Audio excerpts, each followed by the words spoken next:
अस्सलामुअलैकुम नाजरीन, Najmi health care में खुश आमदीद।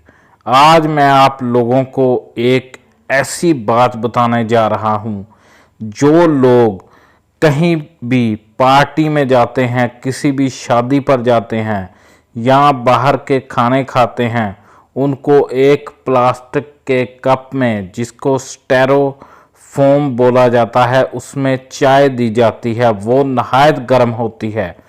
जो कप होता है वो प्लास्टिक का होता है। आप लोगों को मैं दिखाता हूँ, ये कप नहायत नाजुक होता है, केमिकल से बना हुआ होता है, स्टेरोफोम से।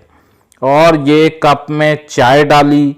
अब आप लोग देखिए, ये चाय तो डाल दी हमने गरम गरम, लेकिन आप लोगों को नहीं पता ये गर्म चाय डालने के बाद क्या होता है। ये गर्म चाय डालने के बाद कप में 25,000 छोटे छोटे कण होते हैं, जो प्लास्टिक के पिघल कर गर्मी की वजह से इंसान के अंदर चले जाते हैं। इससे बहुत सी बीमारियां पैदा होती हैं।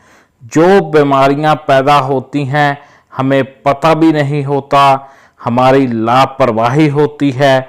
आप लोगों के किडनीज, गुर्दे यानी कि फेल हो सकते हैं मुकम्मल।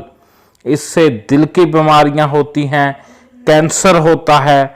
आप लोग खुदा के लिए ऐसे कप, जो मैं आपको तस्वीरों में दिखा रहा हूं, कभी भी इस्तेमाल मत करें। लेकिन हाँ, एक जगह पर आप लोग इस्तेमाल कर सकते हैं, ठंडे पानी में, मशरूब में इस्तेमाल कर सकते हैं, गर्म चाय में नहीं। हमारे चैनल को सब्सक्राइब करें, वीडियो को शेयर